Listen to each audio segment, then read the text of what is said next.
Okay, Hack Friday, we have snatch balances to work on. We're going to have 5 sets of 2 on that. Again, light to moderate, similar to the jerk yesterday. We're working on that timing of getting underneath the bar. And if you can, push yourself into getting into that full overhead squat range of motion. In the workout, we'll get to it later, we're going to use the squats and shoulders again with a mixture of front squats and wall walks. So, and we'll include a little bit of a Murph prep finisher for you at the end. So first is 5x2 snatch balance. We can take the bar out of the rack. If we're going light, doesn't matter too much, but we're gonna get the bar to the back rack. We're going to get into our snatch grip width. And then I want you to take this in steps. So the first thing we're going to do is just working on having a consistent dip.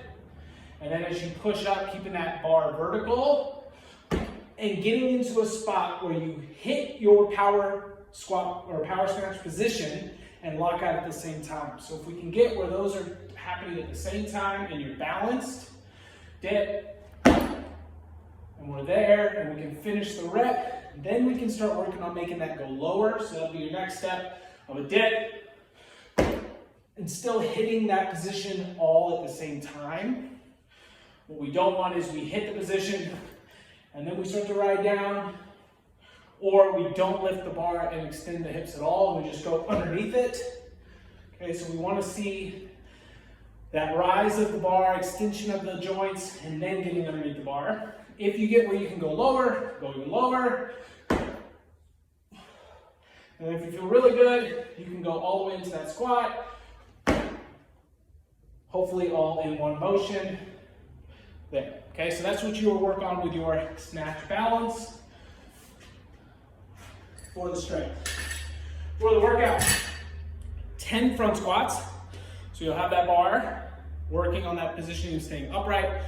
Keep those knees out the whole time. Every round you have 10 front squats, and there's 7 rounds of this. So you're gonna end up with a lot of front squats. After the front squats, you're gonna start with 1 wall walk, go back to 10 front squats, 2 wall walks, 10, and then 3, 10, and then 4.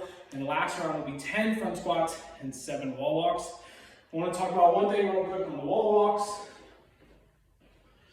We wanna work on getting our feet into the right position before we start to move our hands. So we should start at the bottom.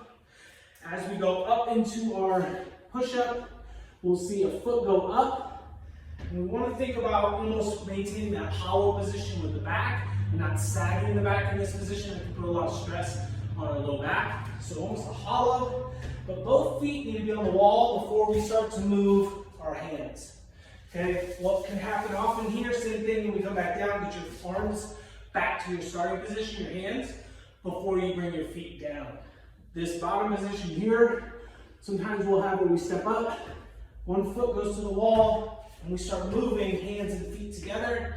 And it should be both feet up, then start walking hands come back out, feet come down. So work on that with your wall walks, whether you're doing full wall walks or partial range of motion on those, okay? And so that'll be a nice fun one. It'll be pretty quick.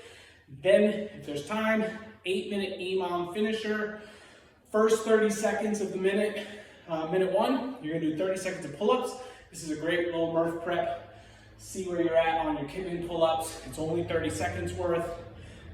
Even if you're still breaking them up into those small sets, try to work for 30 seconds, and then you'll rest, and then you'll go on a 100-meter jog or run.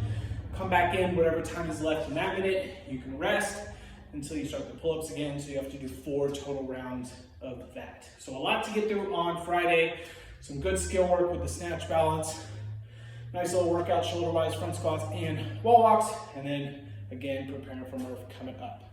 Have a great Friday.